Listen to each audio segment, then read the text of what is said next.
Bonjour, this is Jonathan and welcome to another Atelier IFS video.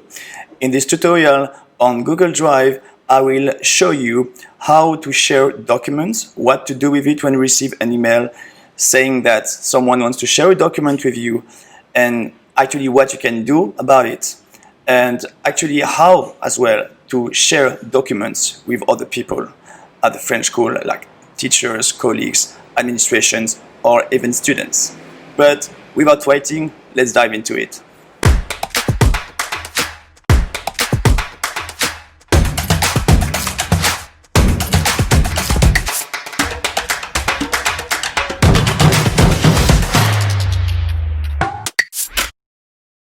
So I'm back to my Drive, to my cloud online using Google Chrome.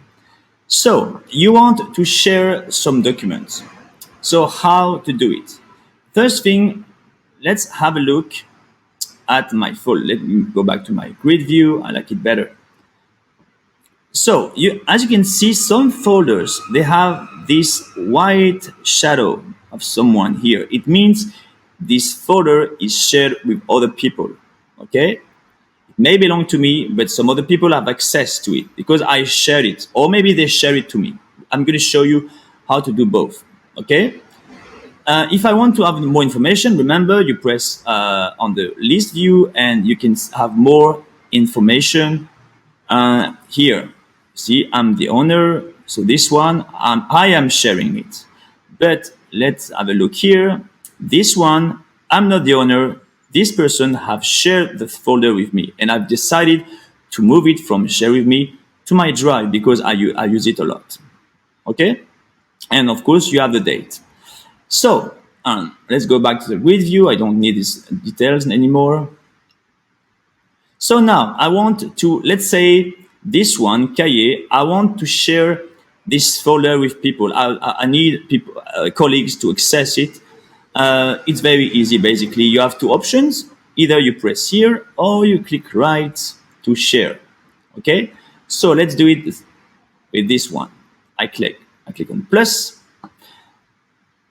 And now I can add people, okay, from the French school or not. You can just like copy and paste or just write any email address, okay? But of course, if they are from the French school, it's going to be way easier. If I click here, you see, Emmanuel, I can already see all the people from the French school or some people I have been in touch with, okay, through emails. So it's actually linked together. So I can just press here, and this person will be able to view this document and or do something else. I'm going to explain to you. First thing, you make sure it's actually this box is clicked because you want to notify people. You want them to receive an email saying this person is sharing this document with you, and you actually can add a note. Okay. So what do I want this person to be able to do with this folder? As you can see, by default here, it can be an editor, which means if I have documents inside, like some Google Sheet, some Google Doc, I will give him access to change the contents of the document. Okay. If I don't want to, I will just click on Viewer. So if I have a Google Doc or a Google Sheet, it won't be able to change anything inside these documents, okay? But if I trust him or I needed to write some stuff, I need to make sure the editor is on, okay? So now I can add, of course, someone else. Let's say, for example, like someone like this person. I wrote a message and I can just send it. So right now they will receive an email saying Jonathan is sharing, wants to share this document with you, okay? Okay, I'm not gonna do that. So I said, let's say this one, I go back to share. I'm going to do it that way this time. So I can add some people. Okay, and by the way, there is a very, very nice way to to share a folder with many people. In French, we call it liste de diffusion. Basically, you like DSC. And basically, DSC will show you a few options basically here is like the teacher from cycle 2, all the teachers from cycle 2, or all the teacher from cycle 3, or all the teachers from CM1. Just here, just a few options. So basically, when you go to your home page, you go to communication,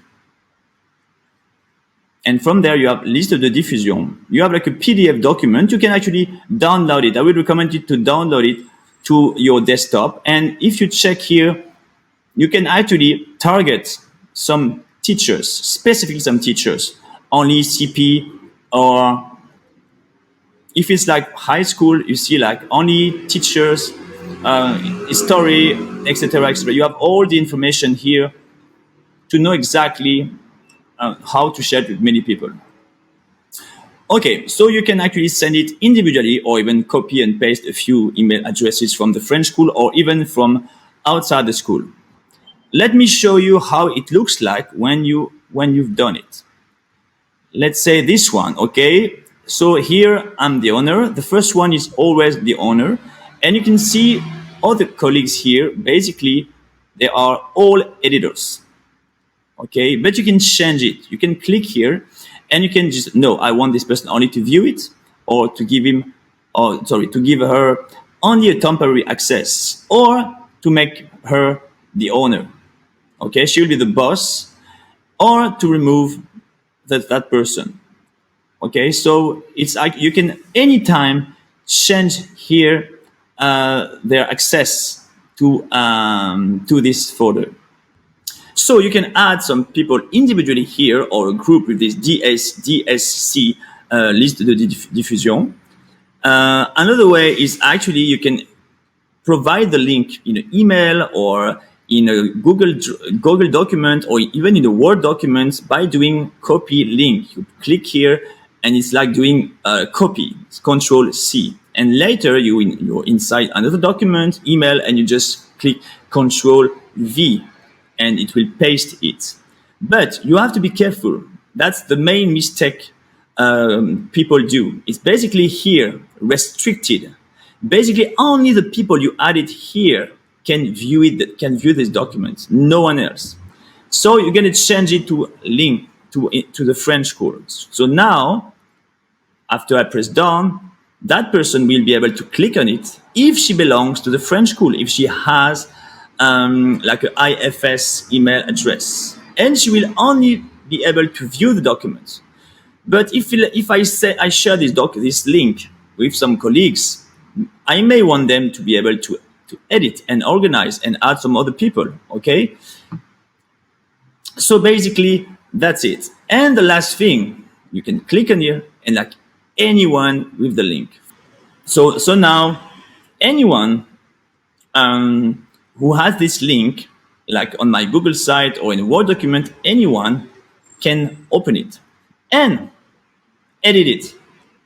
Sometimes I want them only to be able to view the document, especially if for my students in a Google site, I want the parents and students to be able to view it, and that's it. So I press done, and now as you can see, there is a shadow. It means it has some sharing settings already provided to this folder. It doesn't mean they can view it because I haven't pasted anywhere. I haven't pasted the link already, but it has some settings to share. And I know that if I provide the link somewhere, anyone on the internet with this link can view. And the last part, you received, if you are the one receiving an email saying that someone wants to share a document with you, you go to share with me, basically. Of course, in the email, you can access it. But sometimes, you see, you can share by date. I'm going to do it by date. Okay, because I want to see the last one. So you see this one, someone shared something with me. See, today, last week, earlier this month.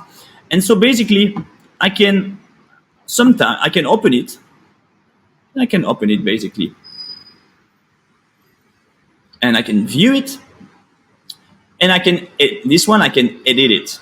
because obviously the one that will share the document want everyone having this link to actually write some information in it.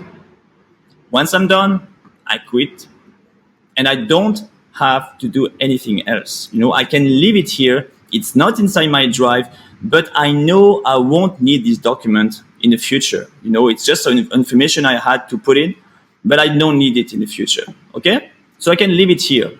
But let's say this one, it's not inside my drive, but I may want this document later inside my drive because I need it. It's actually some important information to me.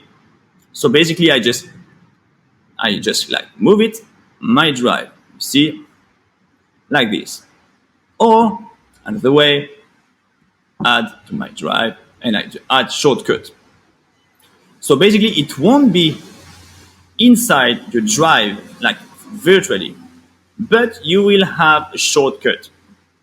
And so you can actually move it here or here, and later it will be very easy for you to find it. Okay? Otherwise, you leave it here. Don't worry about it. You don't have to delete anything. You can access it whenever you want. Voila. I hope this tutorial has been useful for you. I invite you to contact me if you have any questions or need help. In the meantime, don't forget to take a look at the other workshops and trainings available for you through the Center Local de-Learning et de Formation of the IFS. Thank you for watching, and we hope to see you soon in another video.